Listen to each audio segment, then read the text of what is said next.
You're listening to the voice of Nassau Community College, 90.3 WHPC. My name is Bill McIntyre, and it's time for this week's Long Island News, the show that talks to newsmakers and other important people from Nassau and Suffolk County that matter to Long Island and Long Islanders like you.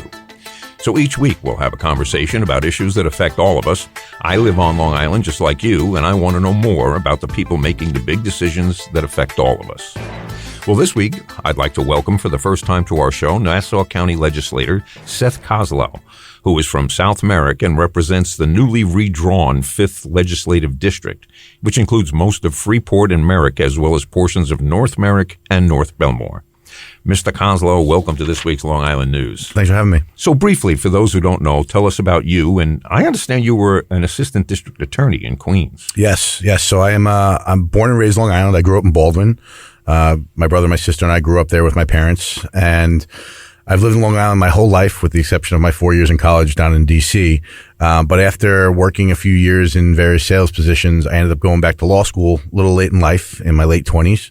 And right out of law school, I took a job in the Queens County District Attorney's Office, where I was a prosecutor for 3 years. Very cool. Yeah, it was a fun job. Talk about going back to school. I went back in my 50s to college. There you go. Yeah, and I had a ball. It's great. It was terrific. One of the things I reflect on is I'm glad I was not 18 when I went to college. Same with me with law school. I wasn't ready to go after college, like right into it. And getting some real life experience was one of the best things I could have done. Yeah. And I thrived in law school because of that. Right.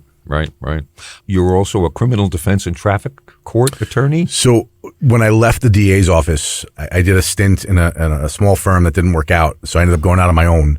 And as one does when you kind of fall into what do I do now? Right. You rely on your experience and what you know. Mm-hmm. I knew criminal law because of being a prosecutor for 3 years. So the natural progression was to go into criminal defense work. Oh. So I started my own practice doing criminal defense work, which includes everything from traffic tickets to homicide. If you're involved with the police, you need a criminal defense attorney. Right. Because the system doesn't work without defense attorneys, because then the government decides who's guilty of what and what the crime and punishment is. Yeah. So, you have to really keep the government accountable, which is interesting because that's what I'm doing now as a government official, right, is keeping the government accountable. It's been an interesting transition for me to go from prosecutor to defense attorney now to elected official, because they all kind of go hand in hand. Yeah, really. And it works together well, and I bring a lot of experiences from both my prosecutor days and now as the defense attorney days that I can use at the table when I'm trying to negotiate and work out things for my constituents. Yeah, you see both sides of the issues. Yep. Yeah, that's great. That's great. So now I understand you're not afraid to comment on County Executive Bruce Blakeman's plan to create a makeshift militia of private citizens with gun permits. Tell us your thoughts. What have you tried to do to get them to abandon the plan? It's such a fascinating plan to me because first of all, it's completely illegal. There's no legal basis for it. County Executive Blakeman is reading an obscure law that was designed to assist rural police departments up in upstate New York who may have a handful of police officers who in a time of emergency may need additional resources. Mm-hmm. So they can call upon other counties' police officers and deputize them to assist that police force. Bruce Blakeman is creating a solution to a problem that doesn't exist, which is kind of his MO, in creating this police force or this militia or this deputy sheriff department, if you will, of people who rightfully have gun permits and may or may not have former police or military training. And he's giving them authority under the color of an emergency to now act as police officers. I've spoken firsthand with a number of law enforcement representatives, and none of them back it. None of them think it's useful. I have yet to meet anybody who thinks it's a good idea because there's no training. There's no regular training. There's no information as to what type of weaponry they're going to have, what type of authority they're going to have. How can they be used? Where are they going to be used? When are they going to be used? Mm-hmm. And, Bruce Blakeman keeps saying it's only in times of emergency if we need it. But again, he's misreading the law, because in order for him to declare a state of emergency, he or the sheriff, per the statute, have to run that by the governor. And it's the governor's determination whether or not it's actually a state of emergency. Mm-hmm. So he's creating this authority that he doesn't have. again, usurping or actually just forgetting his role as county executive and fighting issues that we don't actually have. And it's frustrating. It's scary. And it really creates a lot of concern for where is his mindset right now? What is important to him? It's not the county issues. It's these other obscure things that don't matter. Like distractions. It's distractions. It's, I think it's trying to build up his own persona and trying to build up his own reputation for perhaps higher office. I don't know. It's just, it's one of those things that he's losing sight of what's important and what's affecting all of us on a day-to-day basis. Like you said in your opening, you live here, right? You work here. Yeah. Do you care about whether or not we have a militia in times of an emergency? Kinda. Well, do you think we need something like that? No. Because we have a fantastic police We've force. got 2,600 police officers in Nassau County, probably the biggest force in the country. And beyond that, we also have... But we need 25 more. We have state troopers. Right. We have auxiliary police. We have federal aid and federal military assistance if need be. We have the National Guard. We don't need 25 or 100 more random people with authority in a particular moment. Right. It's just not necessary. It's a complete waste of time, resources, energy. And also, who's responsible for them? Who's training them? Because it's under the sheriff's department, but the police were training them. It's a separate entity. So you have issues with chain of command. What happens when the sheriff, when the Nassau County Police show up to an emergency and there's a deputy sheriff there? Deputy sheriffs don't report to the sergeants in the Nassau County PD. So who's in charge now? It's just the idea of having multiple police forces that have not trained together on site is just terrifying. Well, that was my first thing that I thought of when, you have an emergency situation and the police respond, and there's a couple of guys there already with guns. And from what I've read and some of the stories I've read, that's just a recipe for disaster because those guys wind up getting shot. Yeah. For being already on a scene. And yet, I don't know, how do they determine who's who? And there's something I said once during one of the interviews I had, or one of the press conferences we had, was that my feeling is only police should be doing police work. And just because you got trained by a police officer doesn't make you a police officer. I'm waiting to graduate from the Nassau County Civilians Police Academy. Mm-hmm. And for those of you listening, if you're interested in doing it, it's a great program. It's a 14-week program where a civilian can go in and get, I'll put in quotes, training, but they have their lead instructor come in and teach you about what the criminal laws are, what police are responsible for doing. And each week there's a different topic or topics where you learn or get a sampling of what the police go through in their 6-month police training academy. You get to see how the canine unit works. You get to see how the aviation unit works and the marine unit. And you see what types of uses of force they're allowed to use. This is a 14-week program that has trained me, for lack of a better word, on what the police go through. Right. When I graduate next week, does that make me a police officer? Am I eligible to be a police officer? Now, that's 14 weeks. Right. My understanding is that there were a few of these sheriff's deputies that were trained in the police academy for less than a month. Yeah, right. And these people are being given the power of policing in times of emergency. In times of an emergency where people are stressed and no one knows what's going on and they want clarity, we need more people running around without background and without training. Yeah. None of it makes sense. Mm-hmm. And we've asked these questions to Bruce Blakeman. We've put out requests. My colleagues have done the same thing. No response. We don't know who's paying them. Also, just going back to the law, because I know that's one of those things that is important and it's in black and white. The law specifically says, and you can look it up yourself, these deputies cannot be paid more than $3 a day. Is it $3 a day or $3 an hour? $3 an hour, I think it is. Bruce Blakeman decided they're going to get $150. But if he wants to spend the county's money, that is specifically a legislative decision. Ooh. He has not come to the legislature with it. He's not requested any assistance, requested any authorization.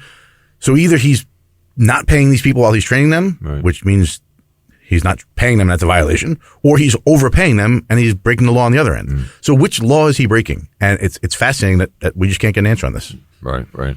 Well, I've been hammering Republicans for a long time, and I've lived on Long Island for a long time. I know the tradition. Republicans get in office, they trash everything, and then Democrats come in and have to fix the finances, and then people scream at them for not doing anything, but they're spending their time cleaning up the mess from the party before. Right. And it's just all the time. That just keeps repeating itself. And apparently we don't learn.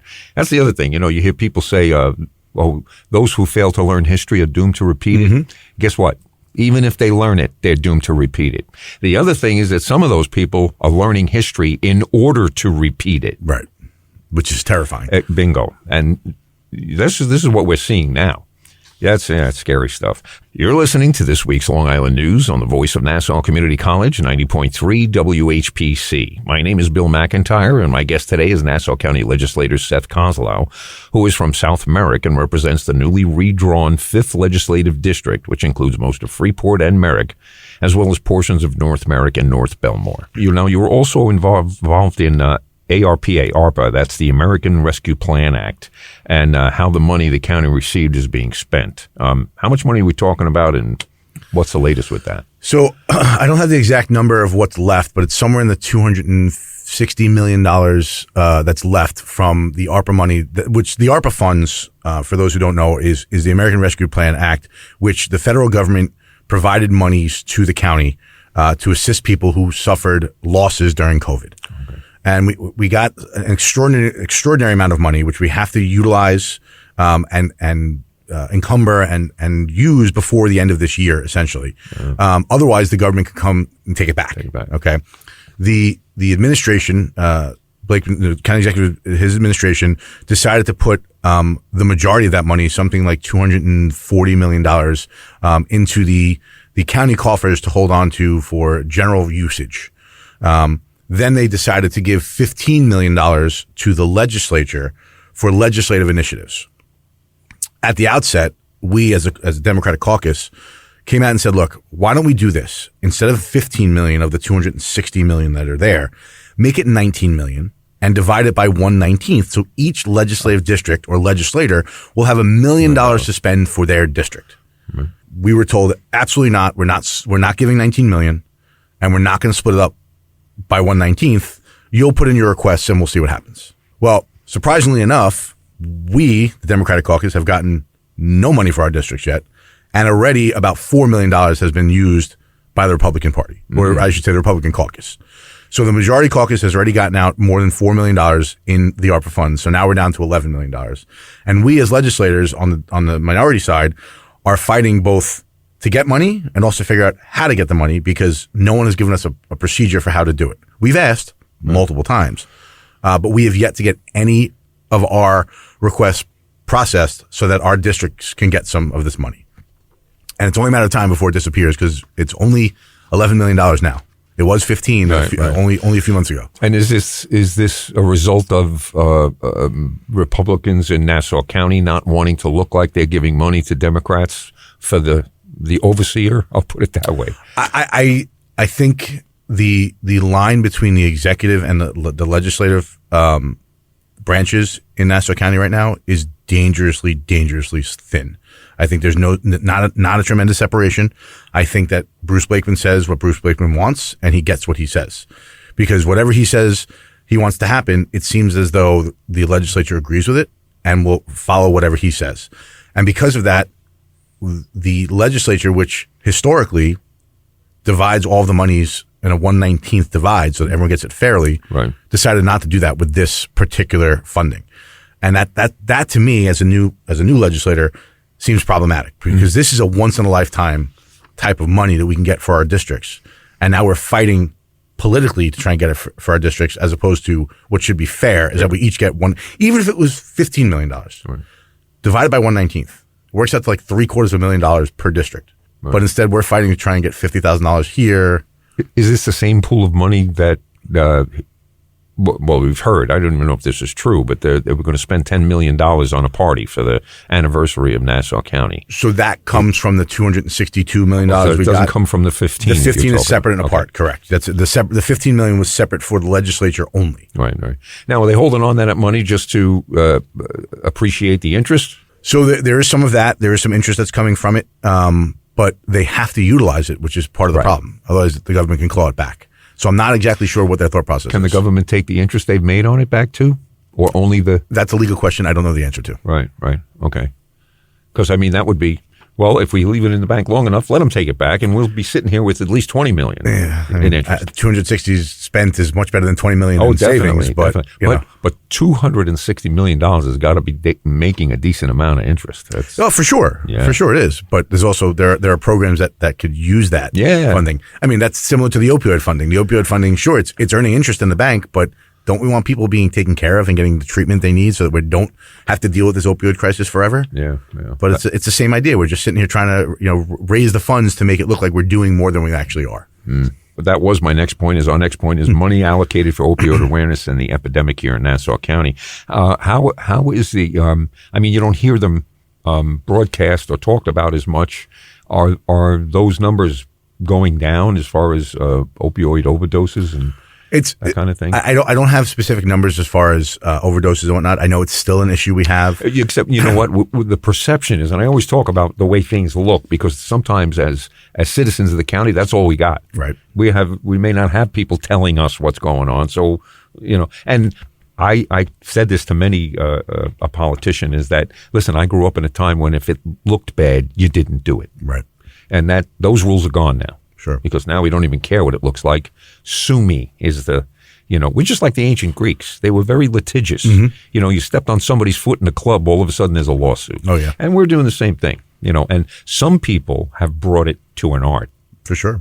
I wondered, with all of these frivolous cases that were brought, like down in Texas with the election thing, how many times does somebody get to bring a case before the Supreme Court or even any court until the court finally says, hey, done. Enough. 62 times, I think, was the, right.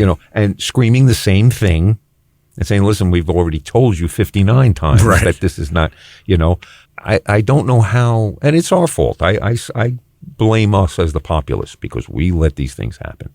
We are the final, even look at the Supreme Court. Who oversees the Supreme Court?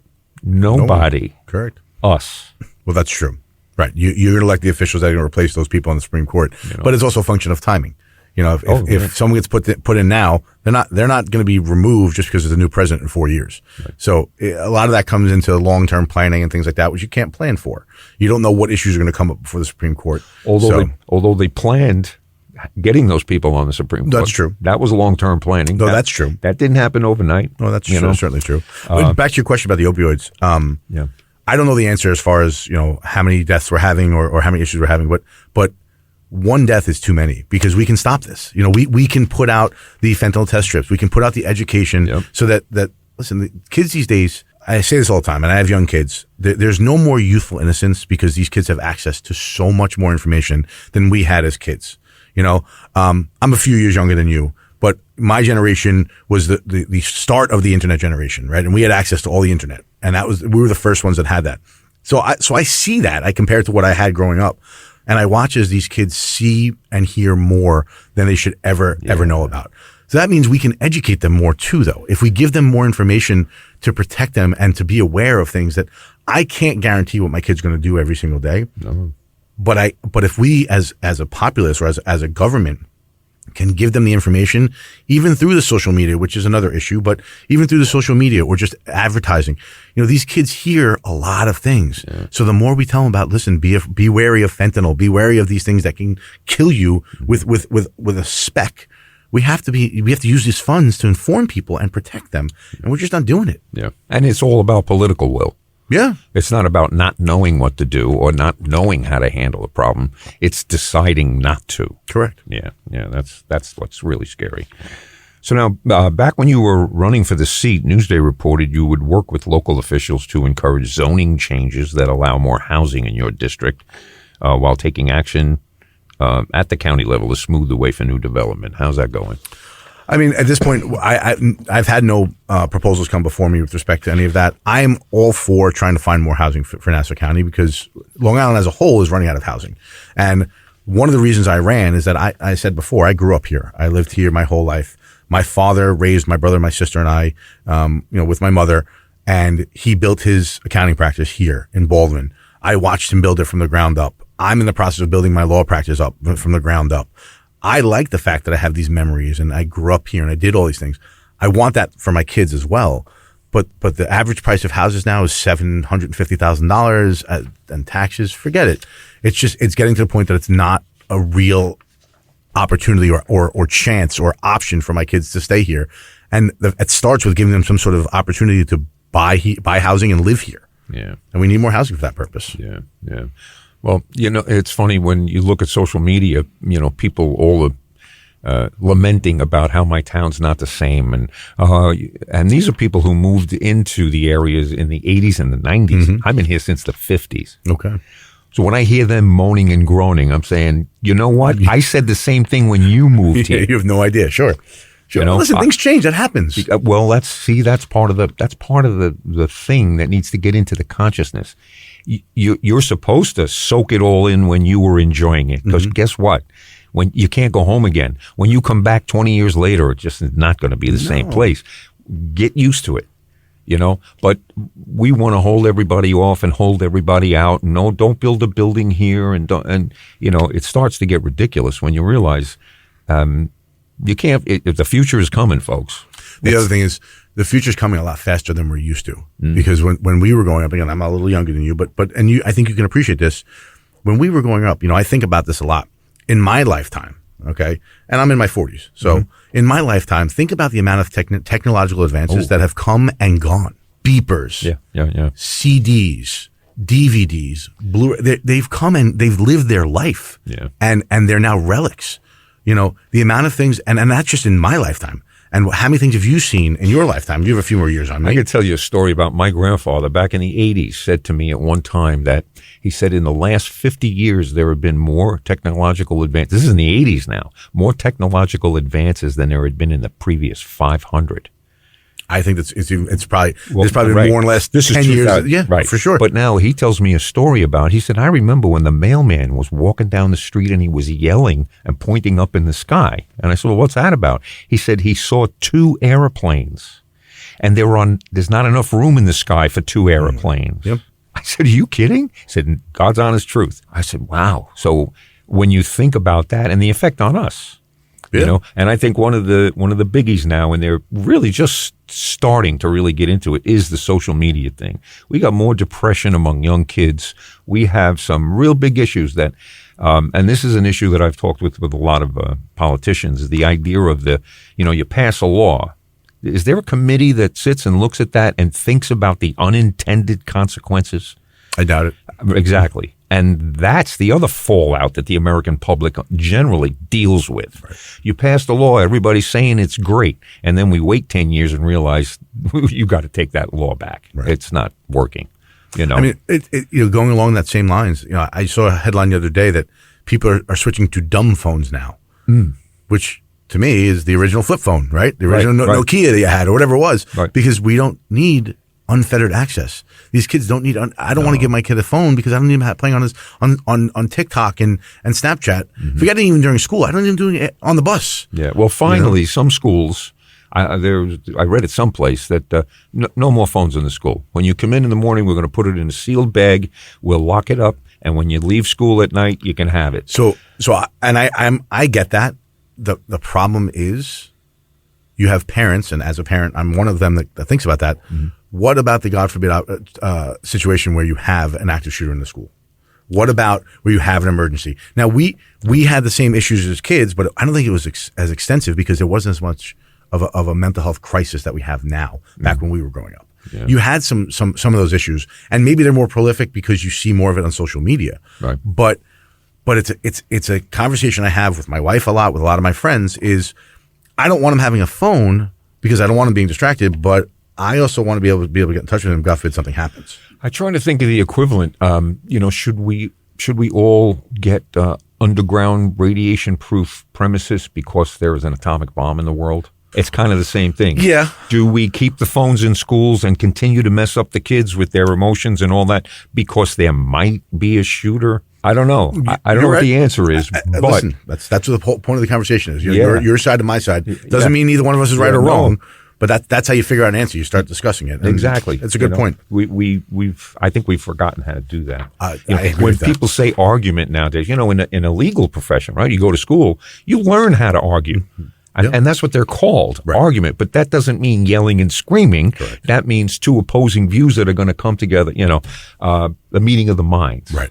That's why they said if you sign a contract drunk, it's not valid, because the definition of a contract is the meeting of the minds. And if you're smashed, you didn't bring yours. Right. I think I'm back in school now. Yeah. Well, sorry.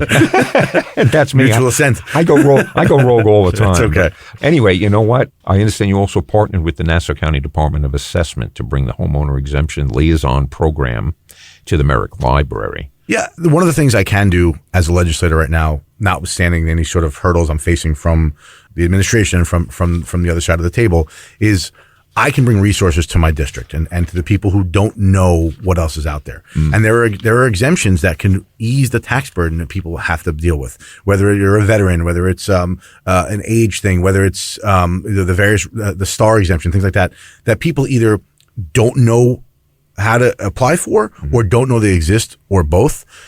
We're offering a chance for people to learn about this and see if they can save themselves some money by applying for these resources. Right. On my Nassau County website, my legislative website, I have all this information about the various programs that I try to put forward, whether it's how to grieve your assessment, whether it's how to apply for an exemption, things like that will help us kind of reduce our costs to keep more people here. Right. That's kind of been my ultimate goal from the outset, and I'm doing whatever I can to make that happen.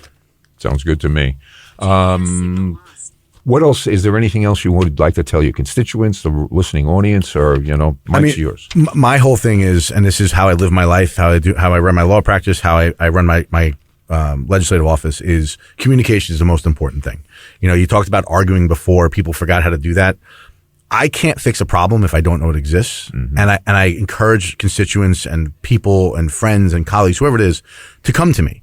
Even if it's bad, even if you think it's going to upset me, I can't do anything about it if I don't know it exists. Right. How can they get to you? So there's any number of ways to get in touch with me. You can call my office directly. It's 516-571-6205. You can look me up on Facebook. You can look me up on the Nassau County website. I have an Instagram page where I post all the events I'm constantly at, and I like to be involved as much as possible. So I encourage people to let me know of events that are coming up, things that they want me to be at to support, because part of the reason I did this was to show my family how important it is to be involved in the community and give back to the community. And the more events I can go to, the more people I can meet, the more I can get involved and show that to everybody else, that there's so much out there besides just the small window we all see on a day-to-day basis. Very true. I've seen I've had a lot of interesting experiences in the last 6 to 10 months between the campaign and being elected now, of places I've never been to. Events I didn't know existed, right? All because now I have more information. So I don't want to keep it for myself. I want to share it with everybody else as well, because we should all experience those things. Yeah. I've been to more churches in the last year than I've ever been in my entire life, and everyone is different. It's so much fun, and the people you meet, and the social events, and the food, and the artwork, and that's just not churches. That's everywhere. But there's so many different things that go on that most of us don't know about, because either we miss it, or we're too busy, or we don't hear about it. So the more I can spread that word, that's my goal. And we ran out of time. But it does sound great. Anyway, my guest today has been Nassau County Legislator Seth Koslow. Thank you for taking the time to be here today to speak with us, and promise you'll come back and update us on anything that's going on. Absolutely. We'd love to, stay in contact. My pleasure. But the clock on the wall says it's time for this week's Long Island News to get on out of here. I'm Bill McIntyre. Remember, you can listen to us by searching for this week's Long Island News wherever you listen to podcasts. And we're right here every Friday on the radio at 3 p.m. on the voice of Nassau Community College, 90.3 WHPC.